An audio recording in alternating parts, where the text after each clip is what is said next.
Mary redeemed a $50,000 cash prize playing Chumba Casino online. I was only playing for fun, so winning was a dream come true. Chumba Casino is America's favorite free online social casino. You too could have the chance to win life-changing cash prizes. Absolutely anybody could be like Mary. Be like Mary. Log on to ChumbaCasino.com and play for free now. No purchase necessary. Void where prohibited by law. 18 plus terms and conditions apply. See website for details. The voice in the preceding commercial was not the actual voice of the winner. What's up, guys? It's Chloe Culpepper, Marketing Coordinator for the Westwood Collective, and I'm here today at The Junction in Old Hilliard. The Junction in Old Hilliard offers flexible office space for all your small business needs, 24/7 co-working memberships, and affordable private offices with reservable conference rooms, daily refreshments, and shared amenities. Work, meet, network. Visit us at junction614.com. That's junction614.com to learn more.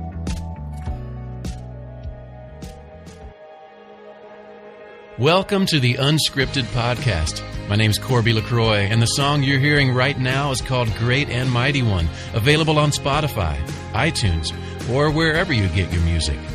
But for now, recording from the Unscripted studio at the Junction in Old Hilliard, here's your host and my friend, Aaron Conrad. Great Redeemer, God of grace. All right, everybody, welcome back to Unscripted from my studios in Old Hilliard, and unique opportunity today. This is the first time I've ever done like a trade. I don't know if we want to call it that, Coach, or not. Where I have a fellow podcaster who I respect so much. So today I have a very special guest. Let him introduce himself, and we'll go from there. Hello, Aaron. My name's Ken Carpenter, and I'm a retired teacher, high school baseball coach, and a wannabe podcaster trying to figure it all out, and very, very honored to be on your show, and hopefully it'll be a good one because I've never been a guest on somebody else's podcast.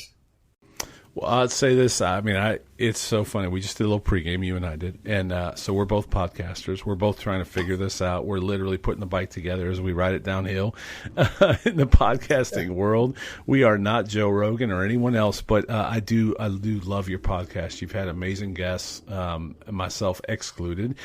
And you've had some really interesting guests, and I think you do a great job. So let's start off right away. Let me, so anyone listening, what's the link for your podcast? Let's do that first because we got a lot to cover, but let's do that right out of the gate. What's the link for your podcast? You just go to, as far as links goes, are you talking like the where you want to find it?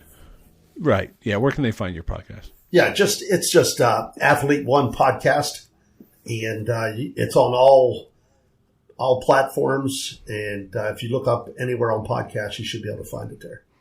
And it's Athlete Number One. It's the Athlete, number one, right? The number one, yes, that's correct. And you've had some amazing guests, but and again, not present company excluded. But this was fun. You and I have connected because of our podcast, and so I think we could probably do a whole segment on starting a podcast from scratch and not knowing what we're doing. You and I have had some great phone calls offline just to talk through the challenges and the learning curve of doing this. So before we do that, let's reverse. You said you were a school teacher. I know you coached high school baseball. Let's just tell your story a little bit. So let's go back to the beginning. You were a school teacher. Why don't you talk a little bit about your story, and then we'll go from there. Yes, I got into teaching, and it was I took the long route. I started a little bit later than most because I graduated high school in 1981, and whenever I talk to students or baseball players that I've worked with in the past, I always say, if you decide to go to college, that's the route you're going to go.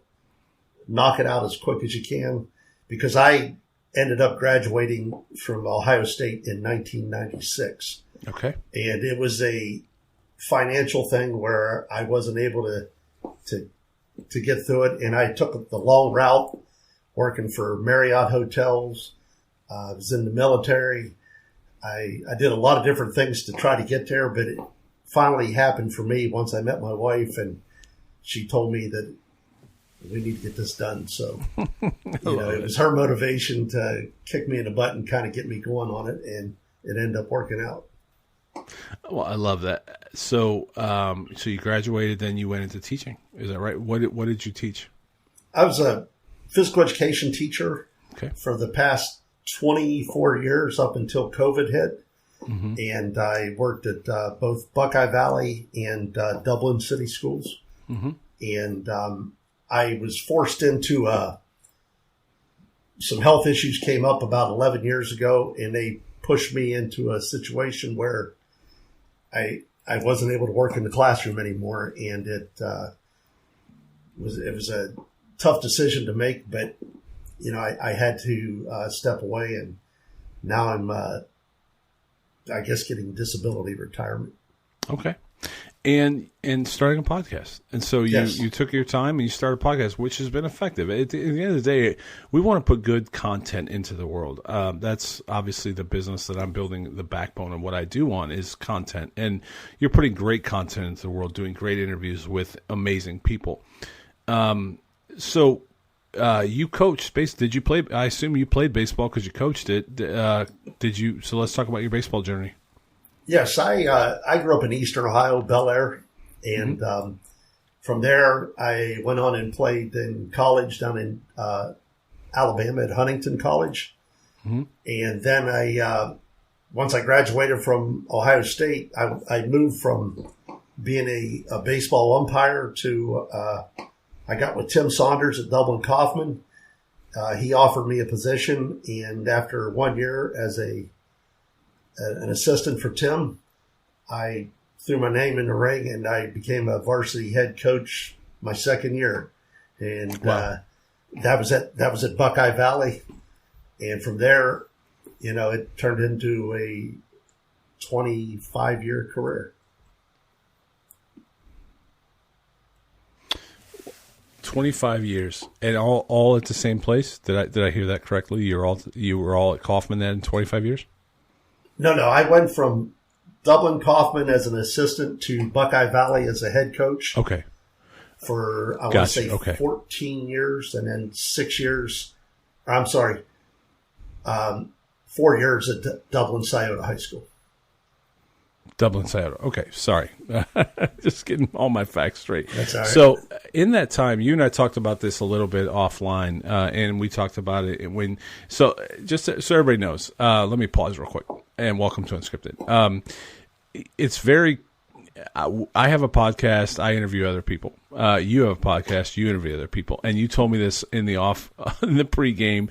I think both of us do not like to be interviewed because we like to interview others, and so we're maybe good, bad, or otherwise. We do what we do, where we ask questions. So I'm asking you a lot of questions now. I know you asked me questions when I was on yours as well. So that being said, I think we talked a little bit. How much, as a high school coach, how much have you seen? And you mentioned umpiring as well. So you've seen a lot over the last, I don't know, 20, 30 years. How much have you seen the game of baseball at the high school and amateur level change? Because I know this is a question you asked me as a parent of an athlete. How much have you seen that change? I think the biggest change is when I came up through high school, and I played Legion baseball. Okay. And now Legion is pretty much non-existent in the state of Ohio, and it's travel baseball. Right. So that is probably the biggest change I've seen. And, the other changes, I think, is I don't think players have changed a whole lot. No. But I think the parents have changed. 100%. And, so there's a huge expectation that they want you to do everything you can to get their kids in college and, get that college scholarship. And it's really tough because at the Division I level, there's only 11.7 scholarships available.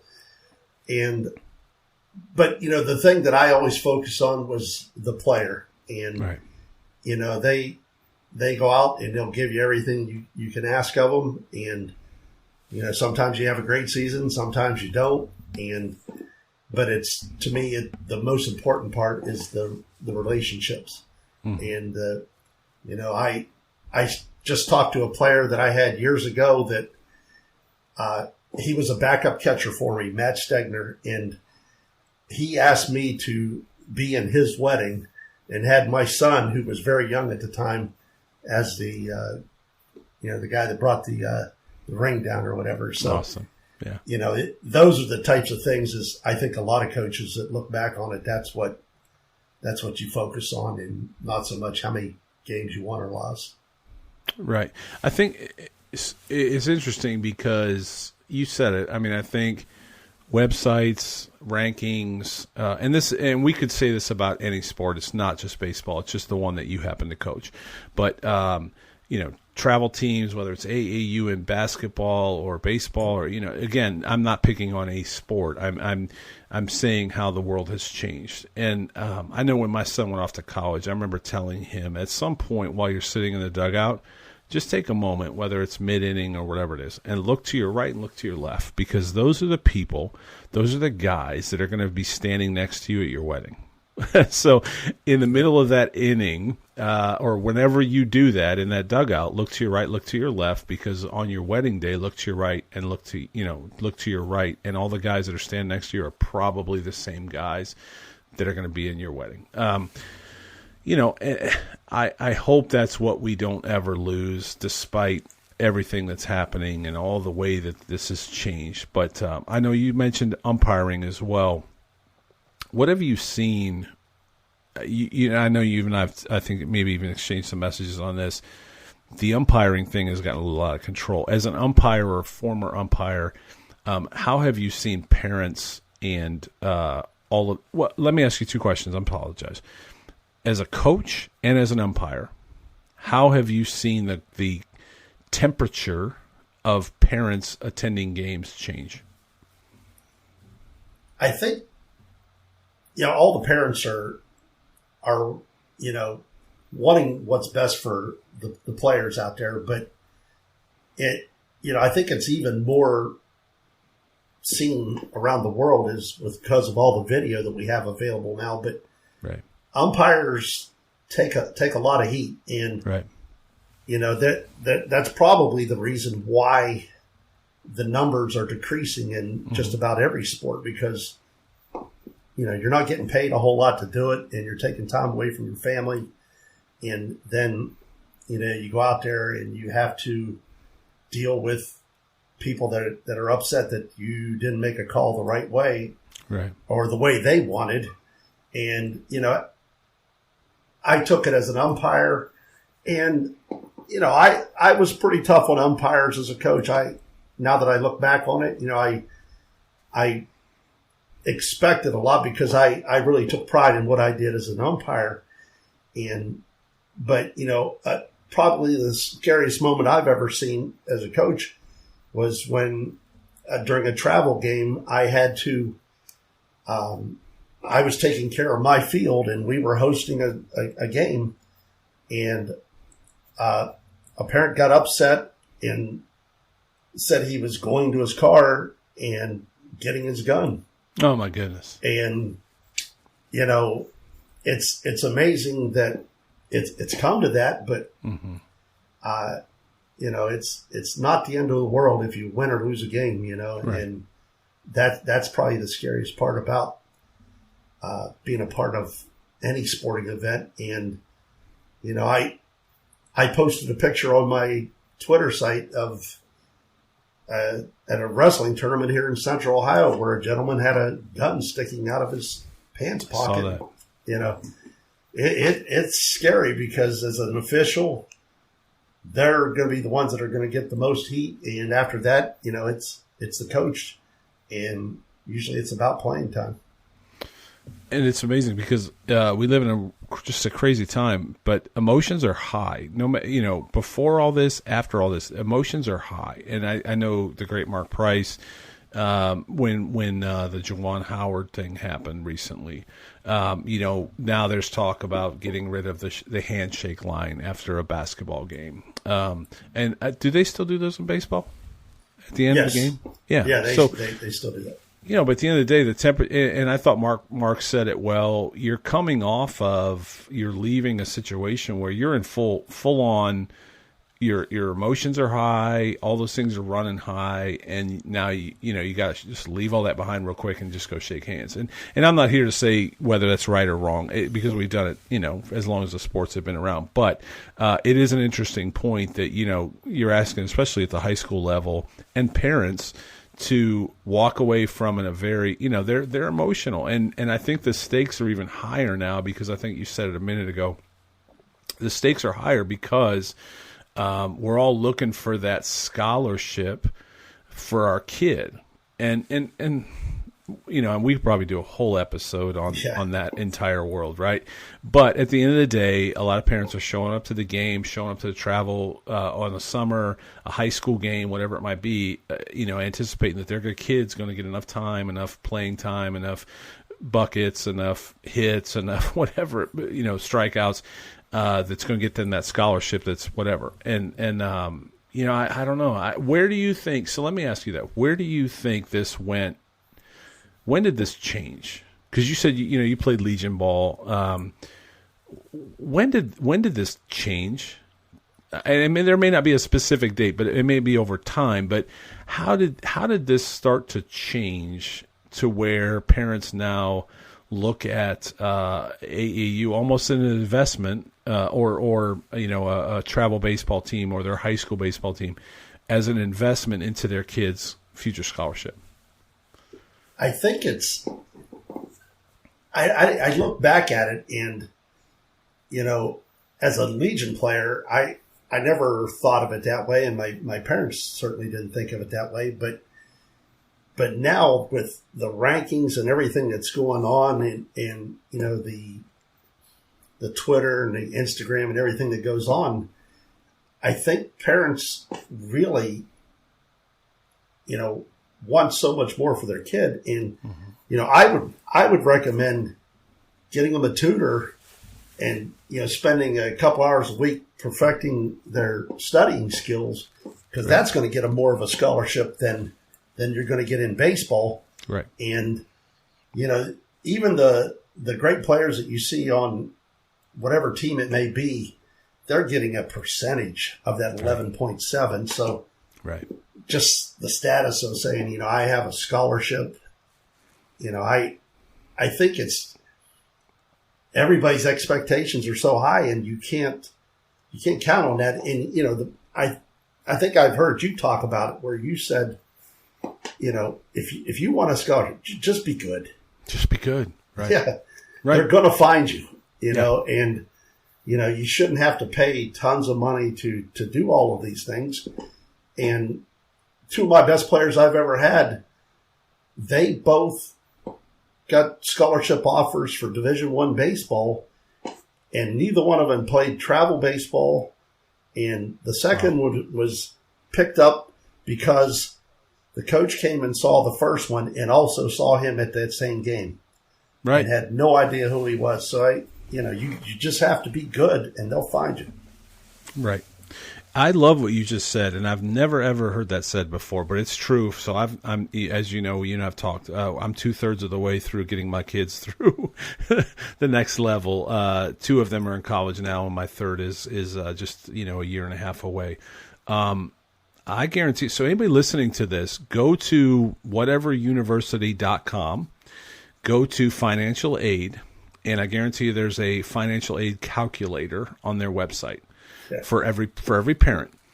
Type in GPA or ACT score and look at the money they will give back for just, to your point, Coach, just look at what that scholarship is, because I guarantee you it's probably 3x more than baseball is going to be, or basketball, or unless, look, again, there's a lot of different variables there. But trust me, if you just go to the financial aid and athletic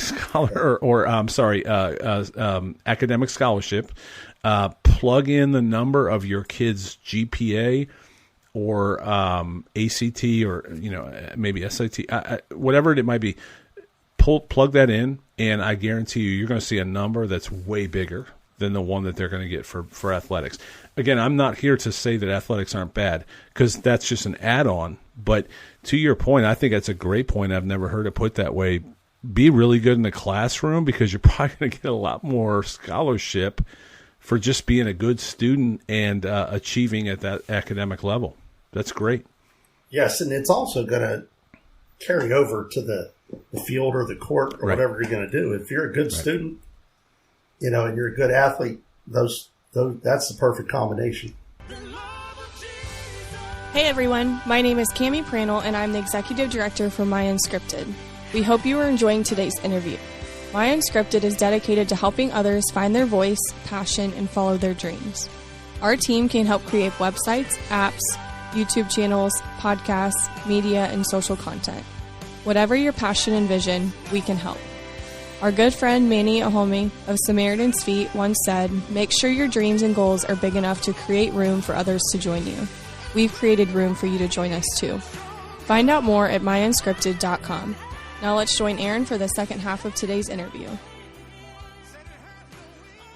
Let me ask you one more question on baseball, and then I want to talk about your podcast.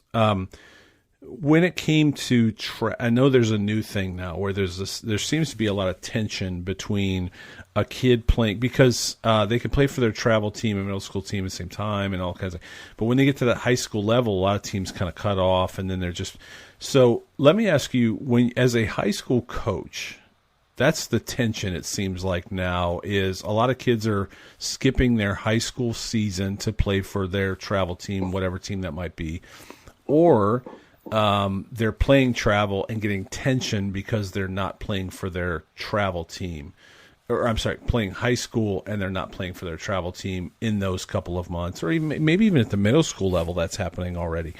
How, as a high school coach, do you see that same tension that's happening now, and this narrative that starts to be built around this time of year?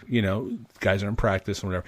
You should be practicing with your travel team because now you can practice year round in a lot of places. Have you seen that, and what do we do to fix that? I think that, I've always said somehow if you could get the travel coaches and the high school coaches together, but the problem is, the travel is so watered down. There's some really, really good teams out there, but when a parent doesn't like their situation, they just go make their own team. Right. And, I think that you just got to, at the middle school level, that's where you're going to see a lot of kids either not play for their middle school team and go play travel, or they're going to go play lacrosse. Right. And at least that's in the suburb area. Right. And, at the high school level, the rules are you got to, at a certain point, you have to stop practicing with your travel team to move on to your high school season. Right. And, I think that parents need to understand, they're always worried about exposure. Yes. And what they need to understand is, with your high school team, the college coaches, they have relationships with travel coaches, and they get out. That's when they get a chance to see them in the summer. Right. But, a college coach is going to show up and talk to a coach or make a phone call to a coach that's the high school coach, and he's going to learn more than just what they see on the field in the summertime. He's going to know about them in the classroom. Right. He's going to know about their character, what type of person they are. Because the high school coach, he's not going to put his reputation on the line if he doesn't feel right about his player. Because it might be 2 years down the road, he might have another player that wants to go there, and maybe that college coach ain't going to feel the same way because, he sent him a guy that was a bad character guy, and, he wasn't real good in the classroom. So high school coach, at least in baseball, has a lot to offer, and it's really important that the parents understand that the high school coach has a big influence with the college coaches.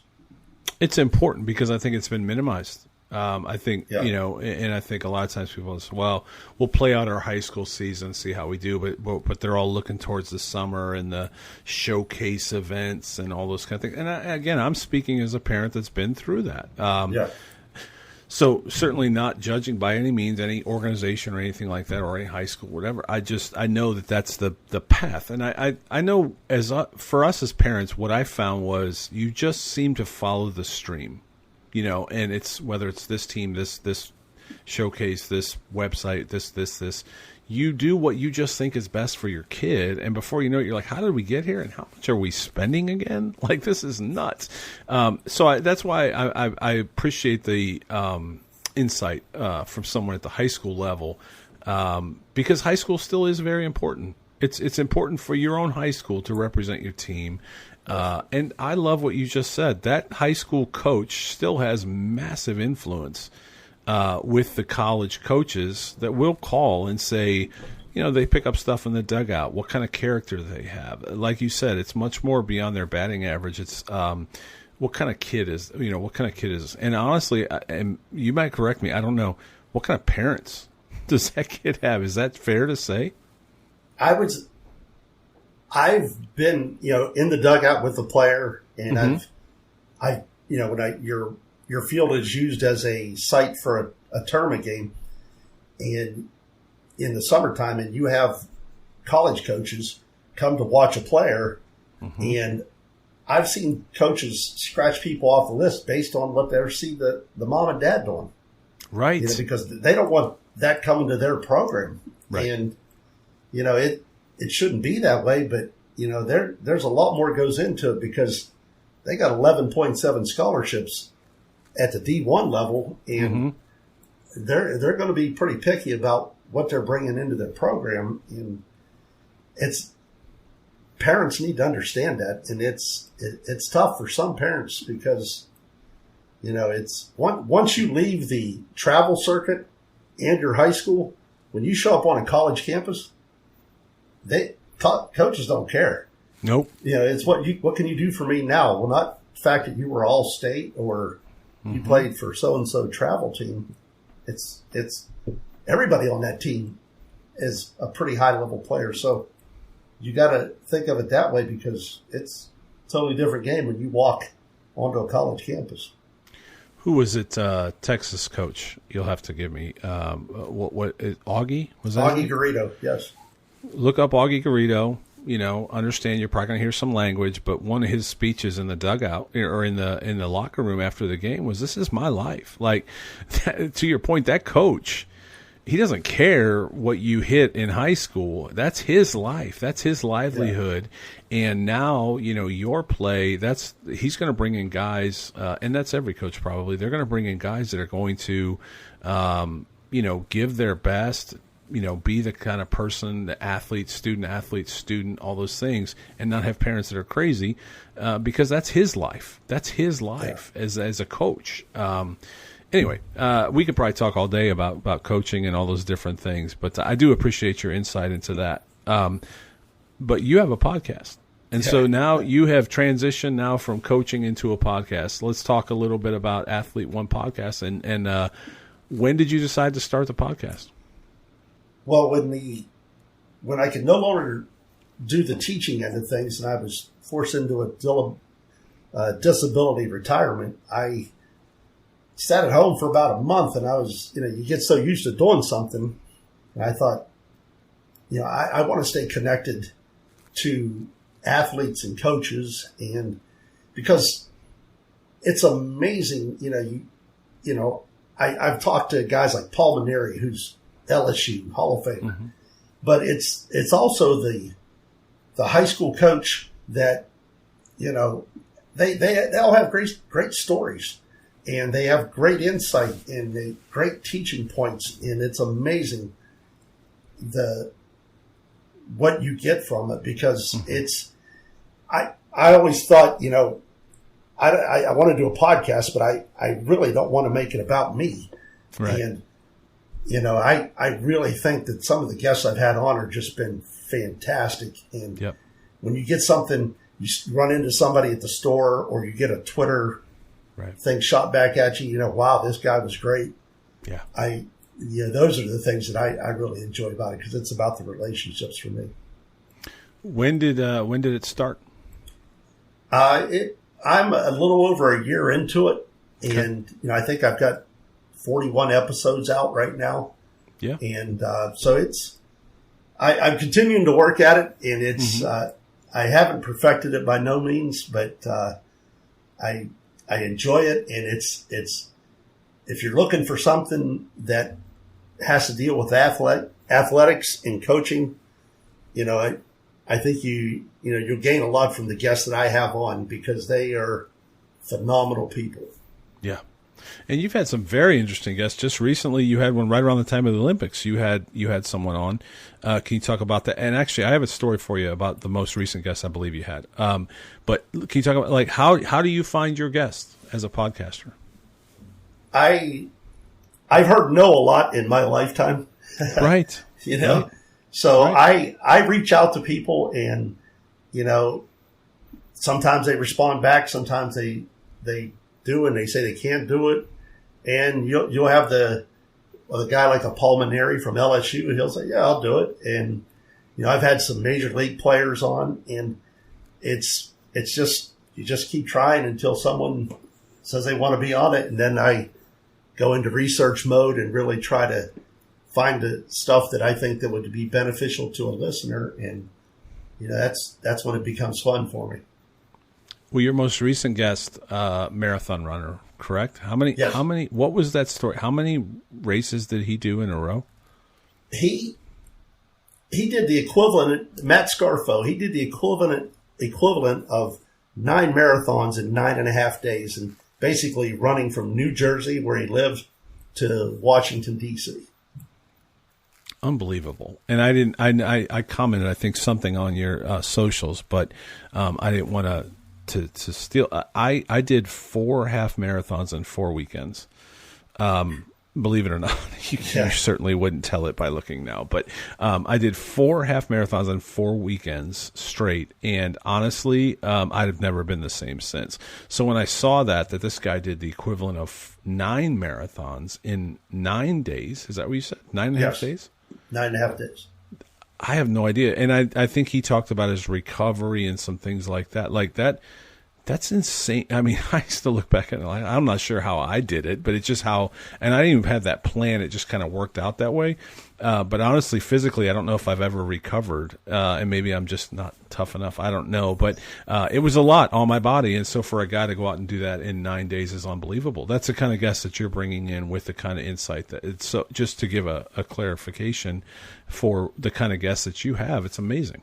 Yeah, it's, he reached out to me and wanted to be on the show. And, he was one of those guys that he believes that you can do so much more than you think you're capable of.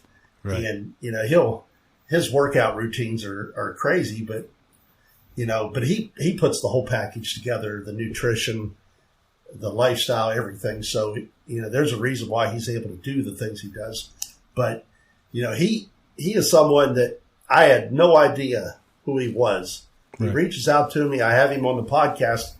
And once we stopped recording and we talked, I mean, he spent another 45 minutes with me talking about my health situation and how he could help me. And it's amazing. I mean, I went out and bought a book that he recommended, and it's stuff like that.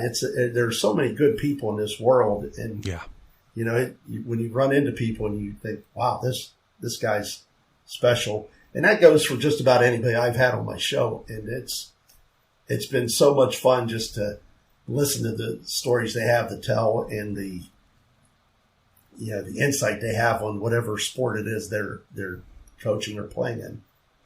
And I think anyone that doesn't have podcasts may not understand what we're talking about, but you and I have spoken offline about this as well. I think the first time we talked on the phone, and it was, do you get paid in your podcast? No, but I don't get paid in dollars. I get paid in there's equity that comes with it that is, as you said, with someone pouring into my life, making a new friend, meeting someone I've never met before, talking to my heroes or, people that I've always idolized. I think those are the benefits of a podcast that I think we both have been able to experience. You and I talking right now, this friendship, we've talked offline. We're going to continue to talk offline because we're both trying to figure this out as we go. Yeah. Our connection would not happen without our podcast. And there's no price that you can put on that. I don't know what you call it. I'm not smart enough to understand what you call that, but there's an equity that takes place between the podcaster and their guests, or two podcasters being together. Yes, there's no doubt. And, for me, I love trying to learn something new. And, right. I just watch how you do your podcast and all the great things that you're doing on your end. And, I would love to be at the stage that you're at and to be able to put out the stuff that you're putting out, because it's fantastic. And it's a great way to, no matter what you're doing, cutting your grass or, right. Driving on a long trip, you can get educated and learn so much by just turning on somebody's podcast. And, I found this morning, I listened to, two of your podcasts this morning, just trying to kind of get the feel for how you do things. And they were huge, because one of them was a offensive lineman that's running an offensive lineman camp. Right there in Dublin. Yep. I recommended that to a friend of mine. I said, that is a huge area where I think you can make a whole lot of money. And this was several years ago, and here's a guy doing it, and he's helping out Central Ohio. Yeah. Friend of show, great guy. And that's the thing. Everybody has a story, Yeah. It doesn't matter if it's your next door neighbor or a guy that played in the NFL and won a Super Bowl. We all have a story, and the stories are just as good for your next door neighbor as they are for the guy that won the Super Bowl. One's just more famous than the other, but at the end of the day, we all have a story and we can all learn from each other. And, I appreciate your kind words. I appreciate our connectedness and how we were able to meet through this. And we're going to do this together. We're going to learn together. There's things that you do that I think are like, man, that's awesome. I don't know how you do that, but your promotion, your growth has been awesome to watch. And so we're in this together, man. I appreciate your kind words, but we are in this together, and I respect you so much and everything that you're doing. And I was honored to be on your show, and it's been an honor to have you on mine. Thank you very much. And, keep doing what you're doing, because I really enjoy it. Thank you. Well, same goes.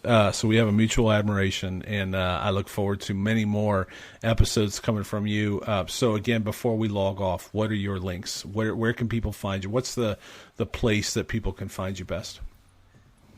Well, I have a website. It's called athlete1.net, and you can get all my podcasts there. But on the social end of things, Twitter, Instagram, Facebook, everything's just at Athlete1 Podcast. And it's the number one, right? The number one, yes. And is the website the number one as well? Yes, it is. So athlete1, the number one.net. Yep. There you go. Okay. Well, Coach, thank you so much. We are going to be in touch, I have a feeling, a lot as we both continue to grow and put together our bikes as we ride them downhill. But I'm glad that I get to ride next to you and just learn from each other. And I wish you nothing but the best. I'm thankful for your time today. All right. Thank you, sir, and take care of yourself. All right, my friend. Thank you. Thanks for joining us for another episode of the Unscripted Podcast with your host, Aaron Conrad, from his studio at the Junction in Old Hilliard. Make sure to like, share, follow, and review on your favorite podcast platforms. Also, make sure to check out my song Great and Mighty One on Spotify, iTunes, or wherever you find your music. We'll see you next time on Unscripted with Aaron Conrad.